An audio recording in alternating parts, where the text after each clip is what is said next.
to the Point of Order podcast, an inside look at California politics in the state legislature.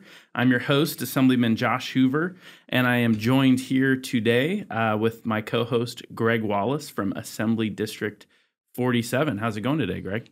Very well. Thanks for having me on. Pleasure to be here. Absolutely. So tell us a little bit about your district and your background and a little bit about yourself. Yeah, so the 47th District was recently elected in November of 2022. It's Palm Springs, Coachella Valley. I go down the 10 freeway west, Banning, Beaumont, Calamasa, Yucaipa, and then we go up the 62. I have Yucca Valley, Joshua Tree National Park. So gorgeous Beautiful area. district, man. Yeah. Love it, man. Yeah, I was actually just down there recently, and we checked out your district a little bit. I haven't spent much time there, so it was really nice. It's a good spot. I hope you made it out on the golf course. We got about I 130 of them. I did, actually. I did. It was, I can't say my golf game was as beautiful as your district, but, I did my best. Yeah, you and me both.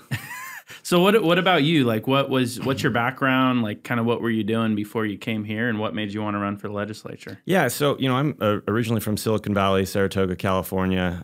Met my now wife when we were in high school. We both went down to Los Angeles area for school. I studied political science at California Lutheran University. Showed up late to college Republican meetings, so they made me the president. And, I've been involved ever since. I started working for Assemblymember Jeff Gorell, Senator Tony Strickland, and then Assemblyman Brian Nastandi actually about a decade ago brought me out to the Coachella Valley. Yeah. I was working for him, worked for my predecessor in the district office for 8 years there. And, I'm 33 years old. My wife's 33 as well. And we were getting real frustrated with California. Too many of our friends and family were leaving the state for, better opportunities. And these are people with good jobs, Totally. Good careers. Yep. But the opportunity just wasn't here in California. And so, we said, well, we can do that. We can leave the state as well, or we can, try and do something about it. So that's awesome. That's when we made the decision to offer ourselves up to serve and, pulled off a race by 85 votes. So that was one of the craziest races, I think, in California history. So congrats on that win. 85 votes. I know it went back and forth 8 times. Oh man, it was wild. That was nuts. It was crazy to watch. But no, really glad to have you up here. I think you're not the youngest member of the legislature, but you're definitely the youngest member in the Republican caucus. I'm the second youngest, so we kind of. Yep. I think I was the youngest for a week. You were, and then when I won my race, and then you won a week later. Yeah, sorry. Sorry to take that away from you. That's all good. It's all good. But I love seeing the energy and just having some new millennial representation up here in Sacramento, and really just fighting for the state that we love. I think we were both on board with that. I mean, you talk to pretty much anybody, they have a similar story on the folks that are actually leaving California, right? Like, I've had friends that have left because they just want to buy a house and they can't afford one here in California, right? I've had friends leave for better jobs. I've had friends leave because they're retiring and they just can't afford to retire in California. Yeah. I mean, really across the spectrum, you hear these stories all the time in my district. Yeah, so. I mean, we have an affordability crisis in California, and, this isn't something, California is the land of opportunity. We have the ability to, provide, I would argue, the best quality, highest quality of life in the country for people. But, some of the policies coming out of Sacramento are just driving up costs, and you're seeing that people are leaving. Yeah, absolutely. So how have you enjoyed, I guess, being a new legislator and like what's your experience been so far? Yeah, I tell everyone there's pros and cons, right? Obviously we're in the Republican caucus here. There's 18 Republicans, there's 62 Democrats. And so sometimes it can feel like you're hitting your head against the wall. But, at the same time, the ability to, be engaged in these policy discussions that impact your community and being able to just provide real results for your constituents and your community members is something that, I absolutely love it. So totally. Like, I think just having a voice in the process, especially in my district where, so I represent Folsom, Citrus Heights, Rancho Cordova here in Sacramento County. And it's a district that I went to school in. I grew up in. I went to, community college, and I met my wife in, right? So, it's just really cool to be able to go back to your community and hear what's going on and then come to Sacramento and actually have a voice in the process. So, I couldn't agree with you more on that. That's awesome. So usually, we'll get into it now. Usually we start with like recapping the week before. And so There's been a little bit going on in the last week, to say the least. We got past the House of Origin deadline, which I discussed with Vince Fong on our pod last week, and we broke that down. So it's been I feel like legislatively a little slower over the last week, because we're kind of transitioning now to setting up committee hearings for all the Senate bills, and we're going to start getting into that very soon. But there was an interesting kind of kerfuffle in the press last week. So Governor Newsom announced his 28th Amendment proposal on guns, which we can chat about briefly in a minute. But I think the assembly member that's going to carry that bill, Assemblyman Joan Sawyer, went out to announce it or something like that. And Ashley Zavala, Ashley Zavala tweeted this. She's a member of the press corps. The assemblyman carrying Newsom's gun control constitutional amendment actively avoided me at the Capitol today. I was standing next to a reporter who was going to interview him. His staff told me he had to go to the bathroom and left the building. And then another member of the press tweeted about how like he wouldn't allow her in the huddle or anything like that. So I just think they have this little rivalry going on right now. And Ashley is a really hard hitting reporter, right? Like she doesn't go soft on anyone, right? She goes and asks the tough questions of everyone, which I think is really important on both sides of the aisle. But it's kind of interesting to see this this press issue going on. Yeah, no, I mean, I followed that on Twitter as well. And, I guess we probably walked right past it when we were leaving Florida that day. Yeah. And I wasn't aware of it until I saw it on Twitter. But, I mean, that is one thing that's been surprising as a new legislator, how much secrecy there can kind of be around some of the dealings and whatnot. Yeah. And, I mean, we have a responsibility to talk to the press. We have a responsibility to make sure our constituents and Californians know the work that's going on in their government. And so that was disappointing to hear. And, also, I think we need to just applaud the rest of the Capitol Press Corps for sticking with Ashley on that one. Yeah, for sure. No, and I think that's like, I mean, the press's job is to hold us accountable, right? And, it's not always, especially when you're getting criticized or you're, under a lot of scrutiny, it's not always a fun thing as an elected member of the legislature. But the reality is that we have to have, that open dialogue and they have to be able to keep us accountable. So, yeah. Well, I mean, that's right. Isn't that like one of the basic tenets of democracy here is to be able to have the press corps keep us accountable? And I think it's fair if we disagree on issues and, maybe we're not always going to see the same solutions to the problems Californians are facing. But, to not talk to people and to not, inform our citizenry where we're at on things. Yeah. Like, oh man, I know it's tough.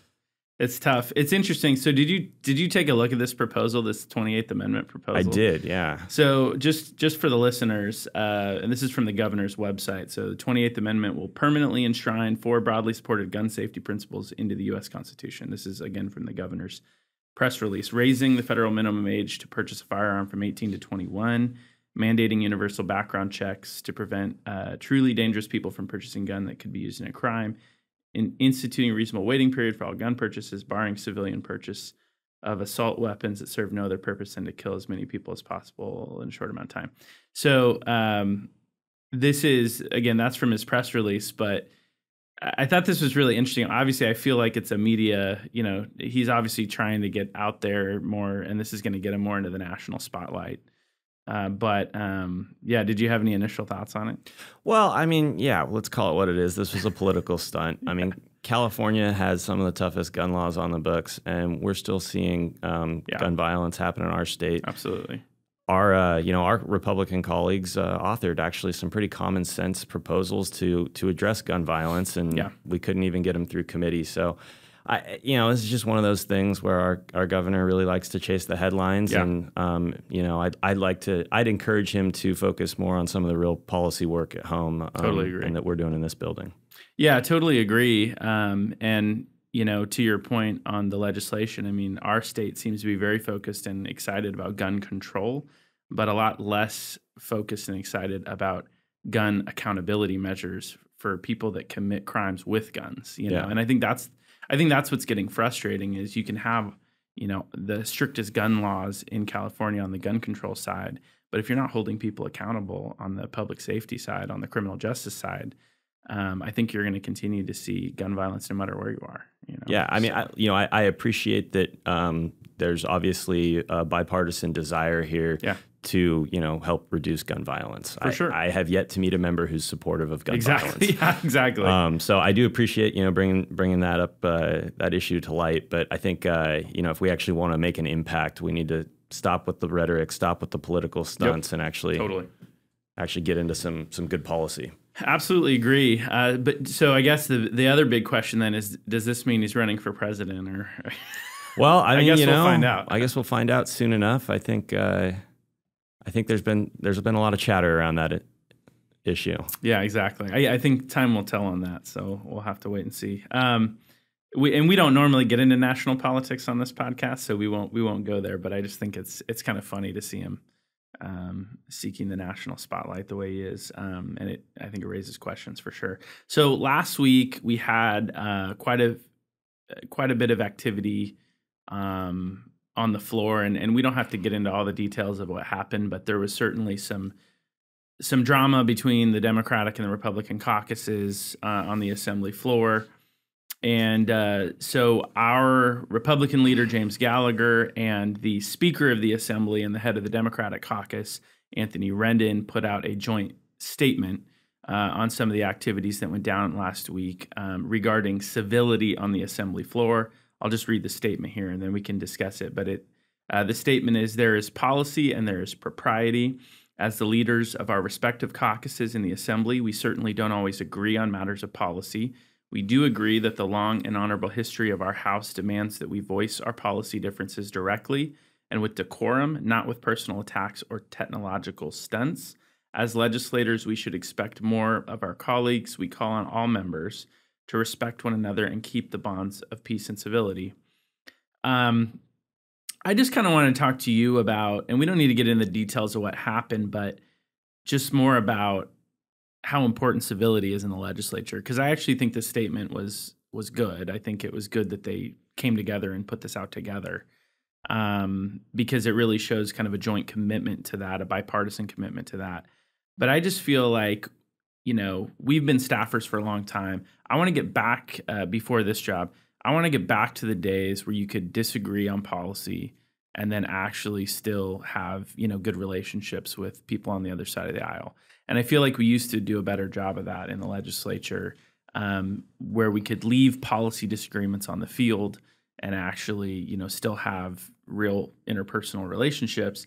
And I feel like in this age of hyper-partisanship that we've entered into, I feel like in the modern era, in the last few years, that we're kind of losing that. So. Yeah, no, I think it was a great statement. I'm glad that leaders of both parties came together to, just a good reminder. Obviously, the national temperature in the political world right now is heating up. But I think really Americans, Californians, they're 100%. They want us working together. They sent us up here to not play games and do all this political stuff. They want us to solve real problems for them. And whether it's a Republican, Democrat, or independent idea, as long as it's neither party has a monopoly on good ideas or solutions. Yeah. I mean, you're a member of the Problem Solvers Caucus with me. That was one of the first things I did when I came up here. Joined the Problem Solvers Caucus, bipartisan, bicameral group.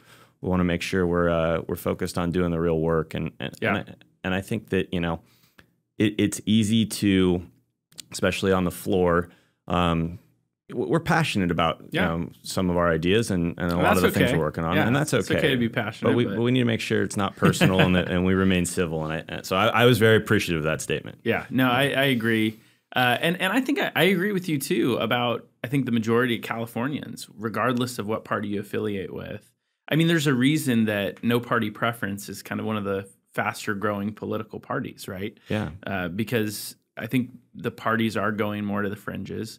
And it's important. I think people just want to see you get stuff done for your district, for California, Yeah, look, when I go back to the district, I fly home every weekend, and, talking to people in my community, they're not concerned about what happened on, one of these national news channels or what they're hearing.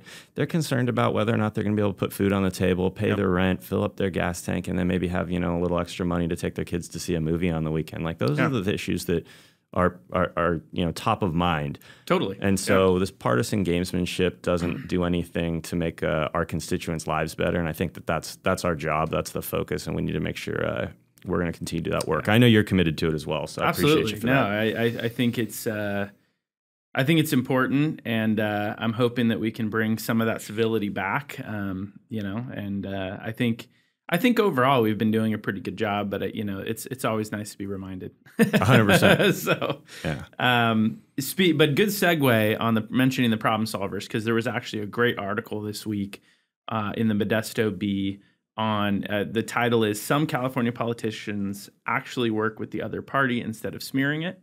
And it's kind of along these same lines, right? Where it's an article that kind of highlights the Problem Solvers Caucus. I don't know if you had a chance to read it, but I did. I saw it. Yeah, I thought it was great, and it really dives into what we do. Really, our focus as trying to find bipartisan solutions to some of our state's greatest challenges.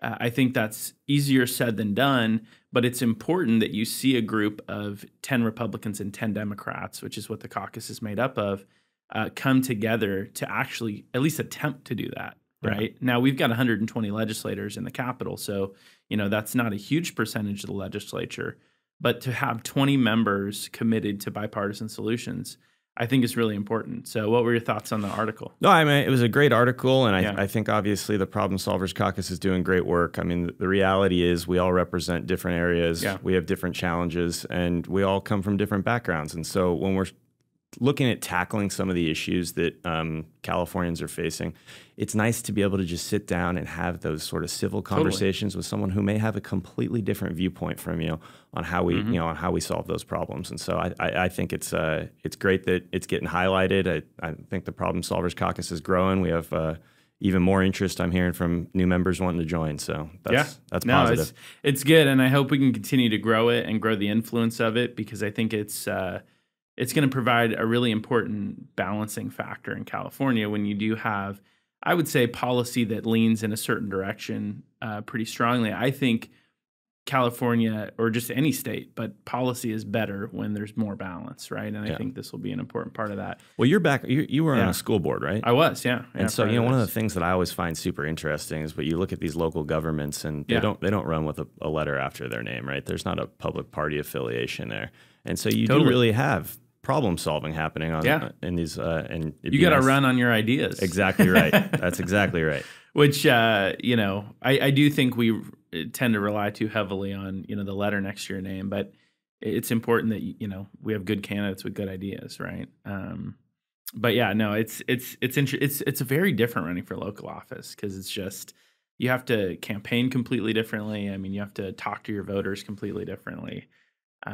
Because everyone is it's just a nonpartisan thing. Well, I mean, I think you said it beautifully. You have to actually run on your ideas, and you have to govern with the Yeah, exactly. So one thing that the article highlighted is one problem we've actually solved so far, and I know that there's more to come. But last year's budget allocated $40 million for floodplain restoration along the San Joaquin River west of Modesto, which is kind of what interested the Modesto Bee in this article, I think. And then the governor actually clawed that money back in January in his budget plan. And then the Problem Solvers Caucus really stepped up and sent a letter asking that money be restored, and it was. So I think that's just one example of where I think we can have a major impact on really big issues that actually affect real Californians. So. Yeah, I think we had every member of the Problem Solvers Caucus sign on to that. So Republicans, Democrats, Assemblymembers, senators coming together and actually delivering real results for Californians. I mean, that's what it's all about. That literally is what it's all about. Yeah. So really excited to be a part of that with you, and I think excited about things to come on that. So we'll shift gears to our second segment, which is kind of looking ahead at what is coming up in the next week and the next month. And not a ton to discuss this week, but the big one this week, obviously, is the state budget deadline is on June 15th, which is this week. There is supposedly a deal worked out between the Assembly and the Senate. Now, we haven't heard yet how the governor feels about this deal. By the time this podcast is published, maybe the governor will have put something out. But I think at this point, one of the big sticking points is Newsom wants to pull back more than $2 billion that was previously promised for local rail infrastructure, and then certain legislative Democrats wanted to reject that, but also proposed an additional $1.1 billion over the next 3 years from cap and trade funds to help cover transit agency expenses. So transit has kind of been this interesting sticking point. And as you know, I mean, if you've been reading the articles lately about BART and about a lot of the transit agencies across the state, they're hemorrhaging riders. They're losing money like crazy. Yeah. They're just not sustainable. And I will say, as someone who was a daily transit rider for about 10 years of my career, there was a dramatic shift after, from COVID to now. Before COVID, the train that I rode here in Sacramento County was commuting hours, completely full. You couldn't find a parking spot. You had overflow parking because, the trains were so full where I live. You ride it today. I mean, I rode it maybe a week ago because I didn't have my car. My car was in the shop and nobody's on that train. Why is that? There's parking everywhere. That's a great question. And I've actually asked my transit agencies that, right?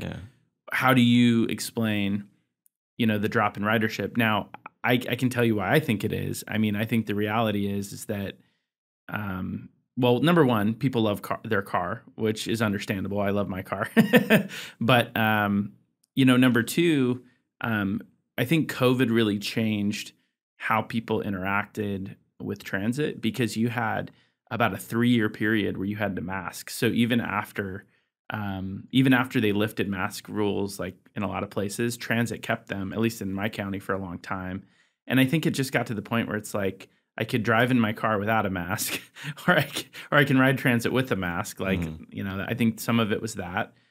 You've also seen remote work explode, right? So all the commuters, right? Sacramento is a government town. They have a lot of government workers. And when I used to ride the trains, my guess is it was mostly filled with government workers. A lot of those government workers have now gone remote. I'm sure that's the same in the tech sector and different areas in San Francisco or the Bay Area as well. And then the third thing is that I don't think we focus enough on making transit actually attractive to ride. Yeah. I mean, you have really, in a lot of cases, dirty trains. You have homeless individuals that are not being, checked for tickets. So you have people riding the trains that don't have tickets, but it's not being enforced. I think, and I've been saying for years to my Democratic colleagues on the other side of the aisle that I am not anti-transit, but we have to make transit attractive to riders. No, I 100% agree. I mean, when transit works, it's fantastic, right? You go back to D.C. and you want to take the metro to get around. I mean, it works beautifully. But, also, to your point, if the ridership experience isn't great, well, people are going to look for other options. I think we also need to have a conversation about really just what the future of transportation looks like, right? I'm on the transportation committee. We've got, bill after bill after bill, and some of the things that are exciting to me potentially, is the idea of these autonomous vehicles. I mean, I could see a future where we don't even own cars anymore. We've just got like an app, and I pay $1,000 a month to Ford or whoever it is, totally hit a little button, and the car shows up, picks me up, and it's like an Uber. I mean, if that's, I bet there's people listening right now that sounds like a nightmare. But that sounds but it's awesome a conversation. To me. I don't know. And my oldest son wants to, when I was a kid, all I could do was think about getting my driver's license. He wants nothing to do with driving. He just wants to hit a button and have a car drive him somewhere. Yeah, I remember. And I just think it's so funny. My 16th birthday fell on a weekend, and I wanted to get my driver's license on the exact day, but I couldn't. I was like 2 days late, and it was killing me. Oh man, it was brutal. My poor mother that weekend. But yeah, no, I think that is it's just an appropriate thing for the legislature to discuss and look at. So obviously, transit's not going away. We want to make sure that we make this ridership experience something that people are going to use. But when we're talking about making these large infrastructure investments, we need to be cognizant that there's technology and technological advances that may change how transportation works in California. Well, and $1 billion additional dollars to bail, it's kind of a bailout, right? To bail out transit agencies. I think taxpayers are going to have some fair questions about whether that should happen or not. I mean, the reality is that if transit is going to work, it has to be relatively sustainable. For it to be relatively sustainable, it has to attract actual riders. And if no one's riding it, transit doesn't have a purpose really, right? So I think these transit agencies need to figure out, how do we actually increase ridership and encourage ridership without forcing transit on everyone, right? And I think that's kind of the challenge that we're facing in Sacramento is we see a lot of kind of, I think, legislation or bills that kind of push this idea that we need to just get rid of cars, and get rid of roads and everyone rides transit. That's just not feasible and it's not realistic. We need to allow people to commute how they want to commute. And for a lot of people, if it's welcoming, that's going to be transit. And for other people, it's going to be roads. Yeah, but in my district, transit doesn't make a whole lot of sense. No, it doesn't. Absolutely. It's not developed for that. And, we have folks who are dependent on their cars for their careers and jobs and getting their kids to school. And so totally, I think this, too often we like to take these one-size-fits-all. I shouldn't say we, not you and I, but the legislature likes to take this one-size-fits-all approach. And, I like to, for my district, I've got like sort of 3 separate sections there. What's good for the Coachella Valley isn't necessarily what the pass area needs and not necessarily what the high desert needs. And so we need to make sure that when we're looking at, transportation in the future that we do allow local control and local governance to sort of lead the way on what communities are asking for and how they want to move around. Yeah, I think the last thing we need is Sacramento telling you this is how you have to do things, right? Yeah. Because every community is different. We live in a very diverse state geographically. And, so I definitely don't want to lose that aspect of it, though. And I think the future of transportation, to your point, is super exciting. And the idea of autonomous vehicles, I think, is really going to change the game. And I think it's important that we don't kind of lock ourselves into what transportation looks like today. And we actually allow ourselves to think about the future and think about some of these problems that technology is going to solve. We're going to have, when we talk about the environment, right? We can have clean roadways with clean, emission-free vehicles, autonomous vehicles that are transporting people. Roads do not have to equal, environmental harm in the future, right? Exactly right. No, I think that's the, so we can't get rid of the roads, I think is my point. Well, and ultimately at the end of the day, right, the market's going to decide here. Californians are going to say, this is what we want to use. This is how we want to get around. And so the legislature needs to be cognizant of that. Absolutely. Yeah. Let people have choices. Absolutely. So the last thing in this segment here for looking ahead, I guess it's somewhat of an announcement of what happened last week, but we put forward a bill.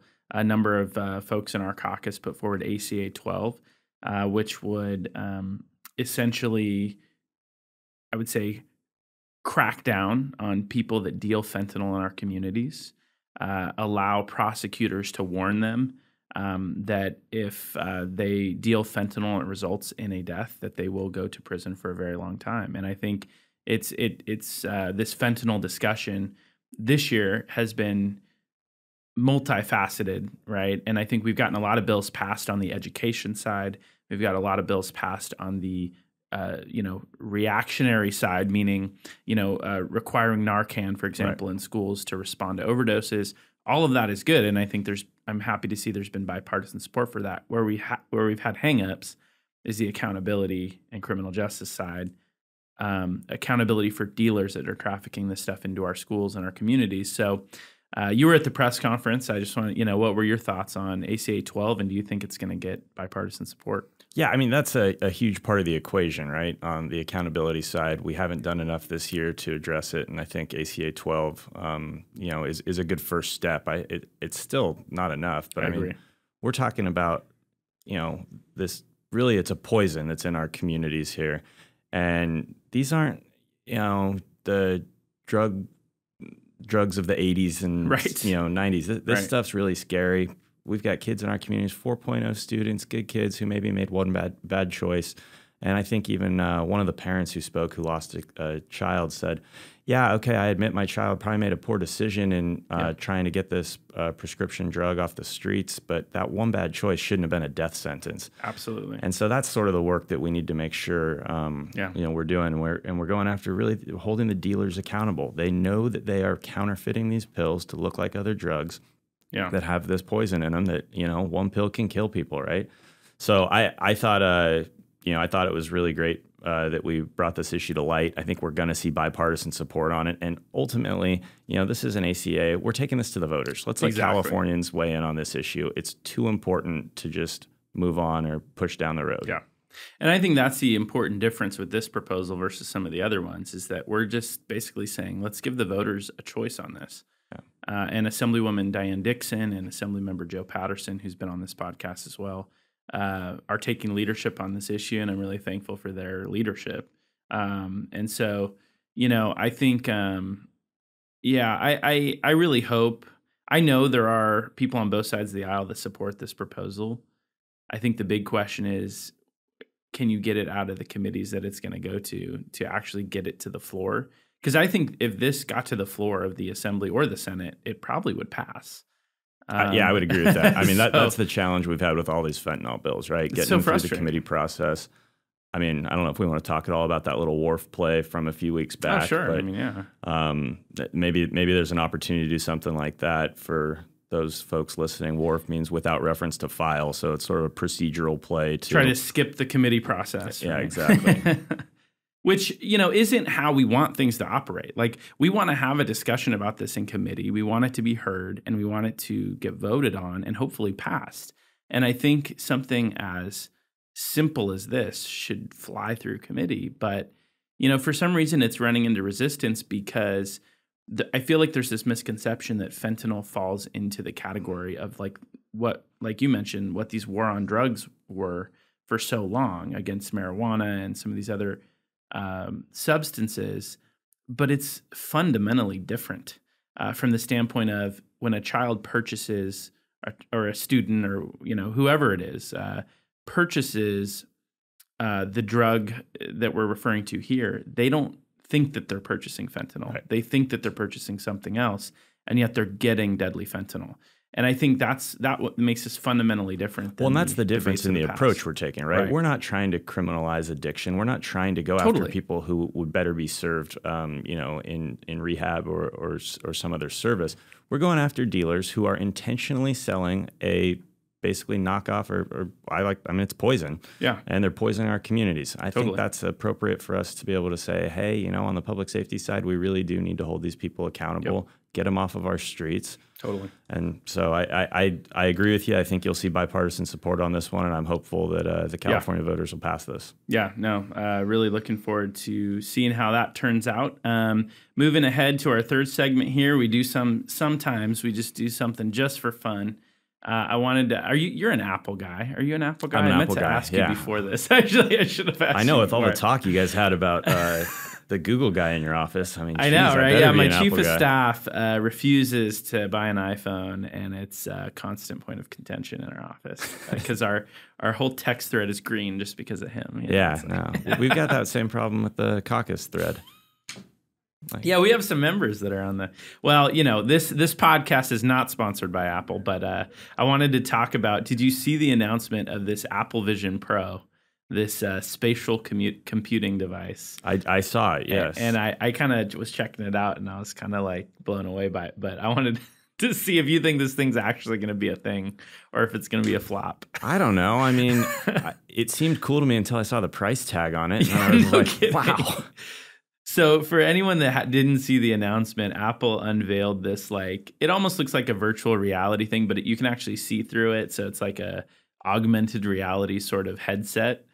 And it's $3,500.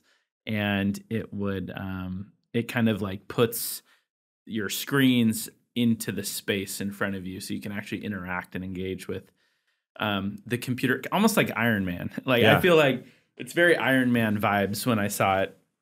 You can grab stuff out of the air and move it, and do all that good stuff. So I don't know. I think it's super cool, but yeah, like I'm not going to drop 3,500 on the first generation product. Yeah, well, I mean, we'll see how it plays out. I don't know. I still, I don't know that I can envision a future society where we're all walking around with, the sort of augmented reality goggles on. But hey, who knows? Yeah, I don't know. Well, it seems like though it would be something like instead of a desktop computer or a laptop, you just have it at home and you you have it and you just throw it on your face. I mean, would we be doing this podcast with these on right now? I don't know. That'd be kind of cool. That's where you're getting your notes from. Project that would be pretty cool. I'm not gonna lie, but then we would look really silly on YouTube. I mean, what do you think? Like maybe on the assembly floor, instead of having our iPads in front of us, we're all just wearing the headsets. I don't know. I mean, I agree with you. I think it's weird to envision that future. But I also thought the iPad was dumb when it came out, and maybe that's a Bill idea. Maybe you move us away from iPads and get us onto the Apple goggles. There you go. Right? But seriously, when the iPad came out, and I'm a huge, just full disclosure, I'm a huge Apple fan / nerd and my dad, he worked at Apple and for most of his career, cool. So I was kind of brainwashed from a very young age. But he started at Apple in 2001. When the stock price was $18 a share. And he likes to say that, as soon as he started, things really skyrocketed from there. But it also happens to be the year they released the first iPod. So, it's tough to say what it was. It's tough to say, right? No one can be certain there. But, he's since retired. But just, the iPhone, I mean, Steve Jobs, I've read, Steve Jobs' biography. I think he's a really fascinating, person. But just... so many times where I've just Apple just convinces you that you need something that you never knew that you needed. Exactly. Right. And whether it's the iPhone, whether it was the iPod, whether it was the Apple iPad, Watch, when the that Apple came Watch. out. It's so many times I've been so wrong about this stuff. So, where I'm just nobody needs that. And then a year later I have one. Right. And I love it. Well, yeah, my wife uses her Apple Watch all the time. She's a high school teacher, and she can control all the music. She runs her world. It's super cool. It's pretty neat. So no, I don't know. So we'll see what happens. I love to see Apple release a new product, but I'm not sure I will be an early user of this product, mainly because I can't afford it. I mean, I still read paper newspaper, so I'll probably be late to this party. You're going to be a little late to the party. But you let me know how it works out. Right, sounds good. Well, we're going to do one last segment here, our clip of the week. So just to set this up a little bit, Governor Newsom did this really highly anticipated interview with Sean Hannity at the governor's mansion. Yeah. And so I wanted to just play a quick clip of that and then kind of get your thoughts. So let's play this. In 2021, California had 7.8% of GDP growth in this country, one of the fastest growing economies anywhere on planet Earth. This state continues to be the tentpole of the American economy. 25.6% of all American jobs came from this state in April. In the last 2 fiscal years, we enjoyed $177.7 billion in operating surpluses. We're on our way to be the 4th largest economy, eat your heart out, Germany, in the world. Number 1 in R&D, venture capital, more scientists, researchers, more Nobel laureates, more patents emanating out of this state than any other state in America. With all due respect, Florida doesn't even come close. Eat your heart out, Texas. California continues to be the dominant economic engine for the American public. I promised you before this interview I would let you give full answers. That's a full answer. Thank you. So I watched that interview. I actually thought it was refreshing to see, two strong personalities from, really kind of opposite sides of the political spectrum sit down and have a conversation. I was appreciative of, both Sean and the governor for being willing to do that. I think we do need to. And it was a civil conversation for the most part. Yeah, no, I think it's fantastic. I mean, we should be having these conversations about the things we disagree on. And, I agree with the governor in certain regards here. California has a lot of things going for it. We're doing fantastic work when it comes to, a number of the issues he listed. But I think, as you just tweeted out, it's also important to remember we have the highest poverty rate, second highest unemployment rate, 30% of the nation's homeless. We're 50th in literacy. We have the highest gas taxes. And we're 46th in road quality. There's more work to be done, and I don't think that we should shy away from that work and just paint this, have these rose-colored, glasses on and just say everything's great here in the Golden State. Totally. Because the reality is, too many Californians are being left behind, and too many too much of that is because of policy failures coming out of Sacramento.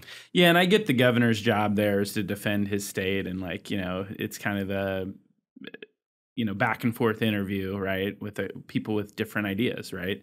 And I do appreciate his willingness to go on to share these views in the public square. I think these are the conversations that we need to be encouraging and having. But yeah, it is interesting and by the way, to be fair, it's funny since the interview to see out, because if you go to like Sean Hannity's Twitter account, you see all the kind of, clips from when Newsom said something. He was challenged on homelessness, and he had to take responsibility for that. We have the highest homelessness rate, the highest homelessness population in the country, and those kinds of issues. And then you go to Newsom's Twitter, and it's like all the stuff where he feels like he crushed it, right? So to be fair, I pulled this from Newsom's Twitter account, not from Hannity's, because I wanted to point out that this is obviously the governor, defending California, what he believes we're doing a great job. But the problem is, as you just mentioned, and I tweeted out some of these statistics. I mean, we have, just start on the top there, the highest poverty rate in the entire country. Wall Street might be doing really well. Silicon Valley might be doing really well. But everyday Californians aren't necessarily feeling those results, right? And I think that's what, and second highest unemployment rate. So, I think it's easy to point at California's kind of like tech or business, big company like power, because that really does, thankfully, we still have a lot of those great companies. Yeah. But what about everyday Californians? What are they feeling? And I feel like they have a slightly different picture of what California looks like right now. Yeah, I mean, we're a diverse state, obviously, and we've got, 40 million people, but we're losing Californians, right? For how many years in a row now have we net migration, negative, just losing Californians. I don't have the statistics in front of me, but we actually lost a seat in Congress for the first time in history because we lost so many Californians. Yeah, and I think that's just, people voting with their feet. And, obviously nobody wants to leave California. We've got the best weather. We've got, all sorts of positives here. But at a certain point, if you can't afford to live here and you don't see that opportunity anymore. I mean, people used to come to the Golden State, right, for opportunity.